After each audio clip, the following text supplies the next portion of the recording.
Hello students, this is a lecture of class 8, subject maths, exercise 10a. Today we will solve our example of this exercise.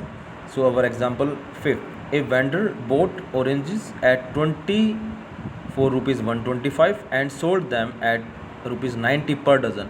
Find his gain or loss percent. मतलब कि क्या कह रहा है कि एक vendor है जो ऑरेंजेस परचेज करता है, हमारे पास 20 ऑरेंजेस परचेज करता है वो 125 रुपीज़ के। क्लियर, मतलब 20 ऑरेंजेस है और उसका जो कॉस्ट है वो कितना है 125 रुपीज़ है। और फिर वो उनको वो सोल्ड कर देता है किस रेट से, 90 रुपीज़ पर डज़न के अकॉर्डिंग। मतलब कि पर डज़न, मतलब कि पर डज़न में कितने होंगे, 12 ऑरेंज जो है वो 90 रुपीज़ में सेल कर रहा है, बेच रहा है। हमें ये बताना है कि उसको गेन हुआ या उसको लॉस हुआ। अगर उसको गेन और लॉस हो रहा है तो कितने परसेंटेज का हो रहा है। Clear. So when we have to find out the this type of the sums we have to solve. So then we have to taken the like LCM of the 20 and 12 because 20 orange is purchased and sold per dozen and per dozen that is 12. Clear. So take the LCM of 20 and 12, it will become that is 60. So let the number of the oranges is bought 60, मतलब कि उसने जो orange boat किए हैं वो हमारे पास कितने हैं, 60 हैं। हमने कंसिडर किया है ये हमारे पास वहाँ। Clear. Now for cost of 20 oranges that is 125, this is given. For 1 orange is cost that is 125 by 20 and bought how much, that is 60. So for 60 oranges 125 divided by 20 multiplying 60, that is 23 is 60. When you will multiplying 125 with 3 you will get the result 375.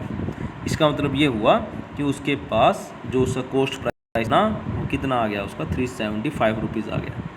अब selling price की बात करते हैं। तो वो selling price में क्या कह रहा है, पर डज़न 90 रुपीज़ है। मतलब कि 12 ऑरेंज जब उसने सोल्ड किए तो उसको 90 रुपीज़ मिल रहे हैं। तो जब 1 ऑरेंज होगा तो क्या हो जाएगा, 90 बाई 12 हो जाएगा। और जब हमारे पास 60 ऑरेंज को वो सेल करेगा तो क्या आएगा, 90 डिवाइड बाई 12 मल्टीप्लाइंग 60। सो 12 5 जा 60, 95 जा 450। इसका मतलब है कि उसको रुपीज़ कितने मिलेंगे, 450 रुपीज़ मिलेंगे। Now compare the CP and SP, right. So there SP is 450 and the CP is 375। मतलब कि उसका जो सेलिंग प्राइस उसको मिला वो 450 रुपीज़ मिले और उसका जो कॉस्ट प्राइस था वो 375 है। इसका मतलब है कि उसको गेन हो रहा है। गेन क्यों हुआ, क्योंकि जो SP है वो उसके CP से क्या आ गया है, ज़्यादा आया हुआ है। ठीक है, तो उसको गेन कितना हुआ, तो गेन कितना हुआ हमारे पास 450 माइनस 375, हाउ मच, हाँ दैट इज़ 75 रुपीज़ का उसको क्या हो रहा है, प्रॉफिट हो रहा है। Now applying the formula of gain percentage that is 75 divide by 375 multiplying 100, when you will solve it you will get the result 20%। तो उसको जो प्रॉफिट या जो गेन परसेंट होगा वो कितना होगा, 20% का उसको प्रॉफिट हो रहा है वहाँ पर। Clear. Now next question, if the cost price of 10 greeting cards is equal to the selling price of 8 greeting cards, find the gain or loss percent। मतलब कि ये कह रहा है जो 10 ग्रीटिंग कार्ड का जो कॉस्ट है वो 8 ग्रीटिंग कार्ड्स के सेलिंग प्राइस के इक्वल दिया हुआ है। हमें वहाँ पर गेन और लॉस परसेंट निकालना है। मतलब कि जो कॉस्ट प्राइस है 10 ग्रीटिंग कार्ड्स का, जब आप उसको परचेज करके लाते हो तो जब आप 8 ग्रीटिंग कार्ड्स बेच देते हो तो वो उसके इक्वल बच रहा होता है हमारे पास वहाँ। ठीक है, तो हमने इसका गेन और लॉस परसेंट बताना है। Now suppose cost price of 1 card is X। Clear, मतलब कि एक कार्ड का जो कॉस्ट प्राइस है वो हमारे पास X है और वो किसकी इक्वल दे रखा है हमारे पास, 8 ग्रीटिंग कार्ड्स की इक्वल दे रखा है। तो कॉस्ट प्राइस ऑफ 8 कार्ड्स कितना हो जाएगा, 8X हो जाएगा। तो जो सेलिंग प्राइस है हमारे पास 8 कार्ड्स का वो कॉस्ट प्राइस है किसके, 10 कार्ड्स के इक्वल है। इसका मतलब क्या बन गया, वो 10X बन जाएगा।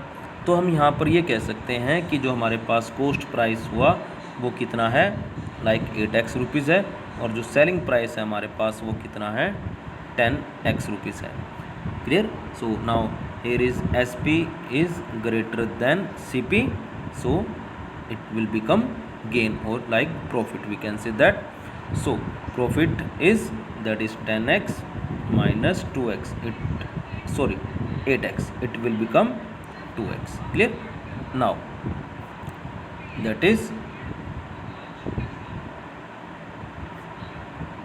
गेन परसेंट कितना हुआ, applying this formula gain by CP multiplying 100, that is 2x, divided by 8x multiplying 100. When you will solve it, you will get the result 25%. मतलब कि उसको जो प्रॉफिट हुआ वो कितना हुआ, 25% का उसको प्रॉफिट हो जाएगा। Clear. Now our next example, ये कह रहा है on selling a bat for rupees 750, मतलब कि एक बैट को सेल किया गया है 742 रुपीज़ में। ए मैन गेन 6%, मतलब कि उसको प्रॉफिट होता है 6% का। For how much should he sell it to gain 8%, अगर उसको प्रॉफिट हो 8% का तो वो उस बैट को कितने रुपीज़ में सेल करेगा, बेचेगा, वो हमने बताना है। मतलब कि उसको प्रॉफिट सिर्फ 6% का हो रहा है, लेकिन वो ये चाहता है कि जो प्रॉफिट है वो उसको 8% का हो, तो वो उस बैट को कितने रुपए में सेल करे, यानी नहीं कितने रुपए में उसको वो बेचे, that we have to find out. Clear. Now SP of the bat is 742 rupees gain, 742 rupees given, gain also is given, so find out here cost price first. This is the formula when gain is given, 100 by 100 plus gain percent multiplying SP. Put all these value like gain and SP in this formula, you will get the results, that is 700 rupees. मतलब कि उसका जो coast price आया bat का वो कितना था, 700 rupees है। अब देखिए we have find cost price of bat 700। Now desire gain कितना है, 8%। हमें जो गेन चाहिए वो 8% का होना चाहिए, तो it is known as the desire gain. We have to find out the selling price, so applying this formula like that is 100 plus gain percent by 100 multiplying CP.